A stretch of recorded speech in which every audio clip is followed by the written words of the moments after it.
Tervitused, sõbrad!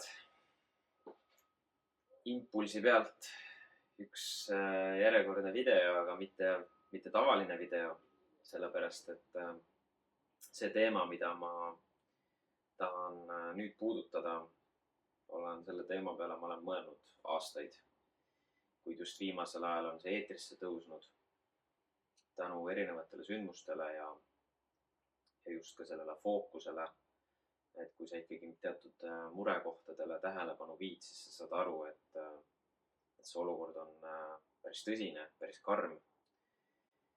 Ja ma näen ja tajun, et selle teemaga ei tegeleta.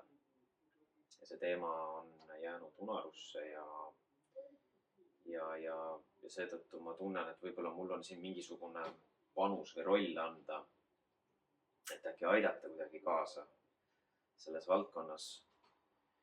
Nagu te paljud teate, ma olen teinud neid seminare, webinare, sügavateemalisi, spirituaalseid, vaimseid, ka psühholoogilisi suhtumiste vastutuste teemadel juba ikka väga pikki aastaid. Alustasin võib-olla kuskil 10 aastat tagasi, esimeste raamatute lugemistega 12-13 aastat tagasi. See on olnud pikk teekond, see on saanud alguse mul väga noorelt, ma olen täna 31.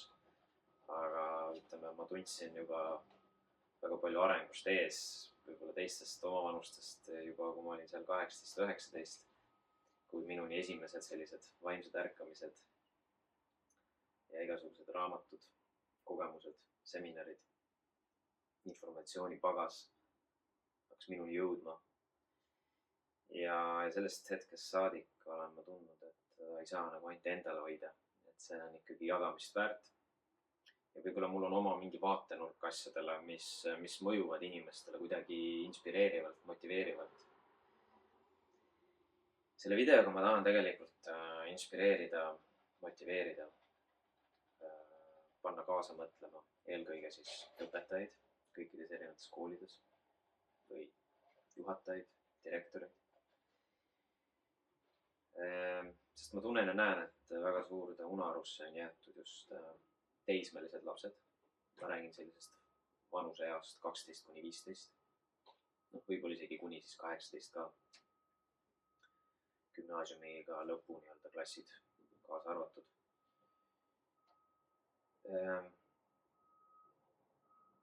Väga suur probleem seal. Ja ma näen seda sellepärast, et ka mul on endal teismeline õde. Ja võib-olla see teatud sündmused inspireerisid mind siis lõpuks tegema ka seda videot või astuma seda sammu või seda pöördumist. Ma olen nõus tulema kooli rääkima, kui noor kutt, sportlane, elus paljusi asju teinud, saavutanud. Olen nõus tulema rääkima oma kogemust, läbikukkumistest, pisaratest, õnnest, õnnepisaratest, valupisaratest. Olen nõus rääkima ja jagama enda sisse talletunud teadmisi, arusaamasid, sügavaid äratundmisi, kuidas mina olen asjadest aru saanud, mis siin elus on tegelikult tähtis. Mis võib-olla ainult näib tähtsana, aga tegelikult on taustamüra. Kõige suurem probleem, mis ma näen praegu noorte seas on see, et ei tea, kes nad on. Mina pildi puudumine, mina telje puudumine. Nad kuidagi hüppavad ringi, igal pool lähevad mingite trendide või liikumistega kaasa, aga tegelikult väga paljud noored on segaduses, nad on kuidagi nagu kadunud.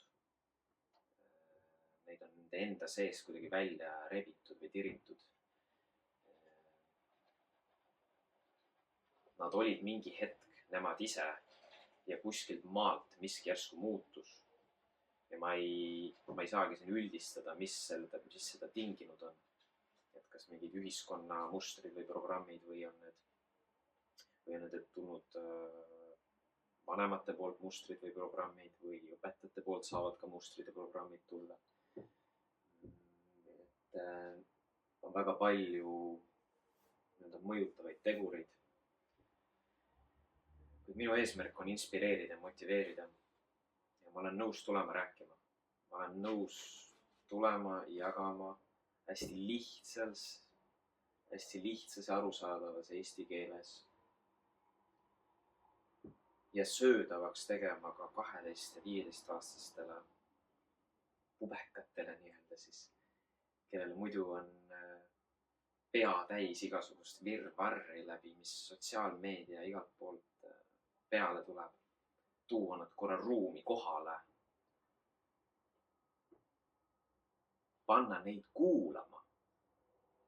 Päriselt kuulama, mitte see, et nad kuulevad kellegi mingit juttu, nagu nad tihti võib-olla kuulevad õpetajate juttu, et las ta seal tahvli ees seletab, eks ole, et ma tegelen muude asjadega. Vaid minu eesmärk on tulla ruumi ja panna päriselt ka need 12, 13, 14, 15 aastased lapsed kuulama, kaasa mõtlema, analüüsima oma elu üle. Sest mõned aastad, eks ole, edasi ja nad peavad juba minema oma päris elu peale. Aga millise vundamendi pealt, millise platvormi pealt, milliste kvaliteetide pealt nad lähevad seda tegema, oma elu edasi looma, oma isiklikku elu. Ja ma näen, et see on päris suur murekoht. Ja väga tõsine teema ja see käest ära minemine on väga lihtne tulema. Ma nimetan enda seda teraapilist loengut, mida ma siis tuleksin tegema. Selle nimi on täisväärtuslik mina.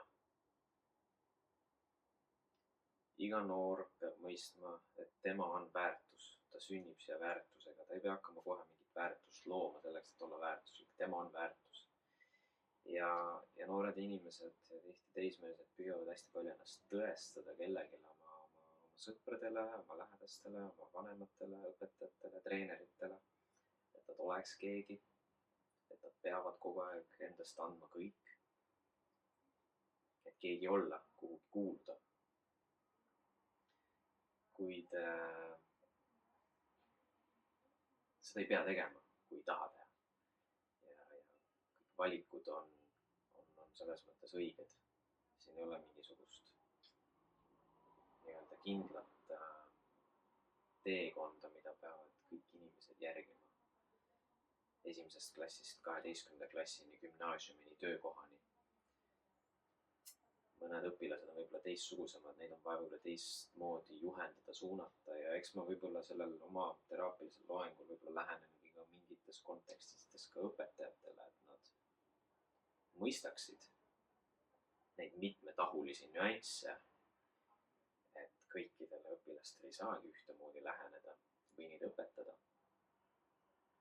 veel vähem kasvatada.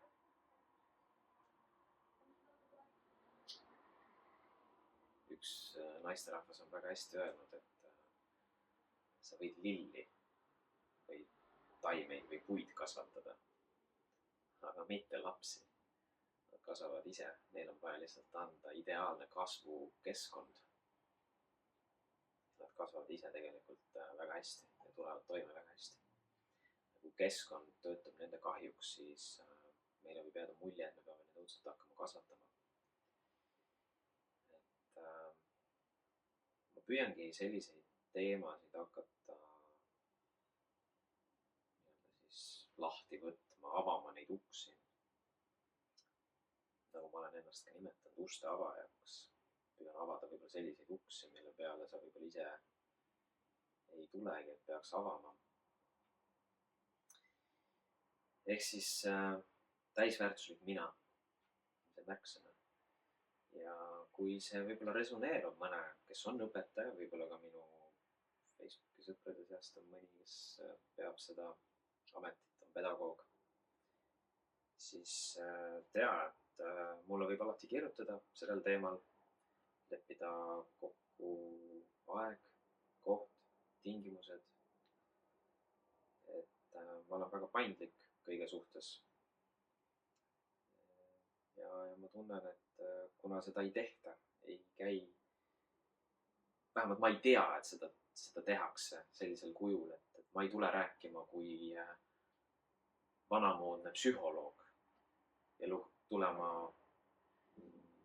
lugema mingit moraali noortele, vaid ma püüan neid päriselt inspireerida oma teadlikkusega, oma sagedusega, oma olemisega ja püüda neid julgustada olla absoluutselt omaenda originaal.